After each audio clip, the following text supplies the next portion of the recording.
बोलो जयकारा बोल मेरे श्री गुरु महाराज जी की जय। 21 सितंबर 2025। परमहंस अद्वैत मत श्री श्री 108 श्री स्वामी स्वरूप आनंद जी महाराज।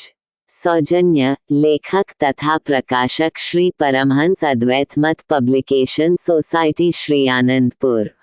कंपाइल्ड बाय स्कडेवान। आज का पाठ आगे पेज 216 से 217 तक। श्री परमहंस अद्वैत मत के महान केंद्र श्री आनंदपुर की स्थापना। तत्पश्चात महात्मा शांतात्मानंद जी व भक्त धर्मजस जी को जमीन का निरीक्षण करने के लिए भेजा और फरमाया कि जिला गुना तथा ईसागढ़ के पास की जमीन को भी देख लेना। जब ये दोनों ग्वालियर रियासत के जंगलों में पहुंचे तो इस निर्जन घने जंगल को देखकर हैरान हो गए कि इस धरती को श्री गुरुदेव महाराज जी ने कैसे योग्य समझा है। इस धरती को उपजाऊ कैसे बनाया जाएगा।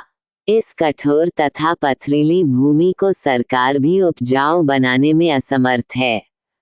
जिला ग्वालियर, शिवपुरी तथा जिला गुना की सब जमीन चक जो बिकाऊ थी, ग्वालियर राज्य के कर्मचारियों ने इनको दिखाई।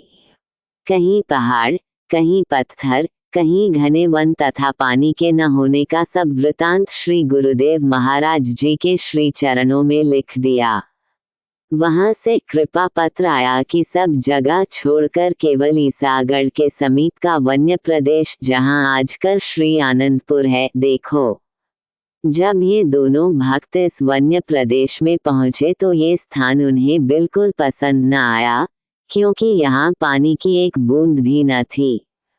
ग्वालियर राज्य के कर्मचारियों ने कहा कि यहाँ राज्य की ओर से एक कुआं खुदवा दिया जाएगा।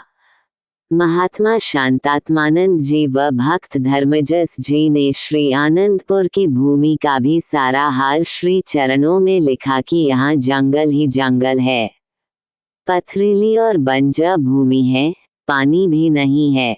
ईसागढ़ यहाँ से 3 मील की दूरी पर है। इससे तो जिला ग्वालियर तथा शिवपुरी की जमीन ही अच्छी है, जहाँ उपज भी हो सकती है क्योंकि वहाँ पानी की भी सुविधा है। शहर भी साथ में ही है।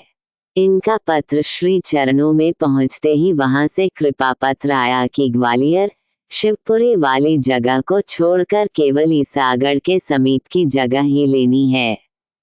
इस जगह को लेने का निर्णय हो गया। राज्य कर्मचारियों से श्री आनंदपुर, शांतपुर, कुलवार की सीमाबंदी करवाई गई और श्री चरणों में विनय पत्रिका लिखी गई कि डिपॉजिट के लिए धनराशि किसी के हाथ ग्वालियर भेजी जाए। तब वहां से श्री स्वामी जी श्री चौथी पातशाही जी महाराज व महात्मा ध्यान योगानंद जी धनराशि लेकर ग्वालियर पहुंचे। महात्मा शांतात्मानंद जी व भक्त धर्मजस जी भी ग्वालियर पहुंच गए। 4 अगस्त 1930 को डिपॉजिट जमा करवाकर इन तीनों जगह का अधिकार प्राप्त कर लिया गया। इस प्रकार इस जमीन पर अधिकार प्राप्त करने में 7 मास लग गए। अधिकार प्राप्त करने के बाद महात्मा शांतात्मानंद जी इस जमीन की देखरेख के लिए यहाँ रह गए। शेष सब लौट गए और श्री चरणों में पहुंचकर सारा वृतांत प्रस्तुत किया।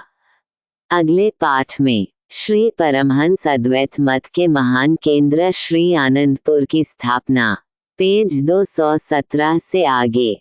श्री सद्गुरुदेव श्री दूसरी पातशाही जी। बोलो जयकारा बोल मेरे श्री गुरु महाराज जी की जय।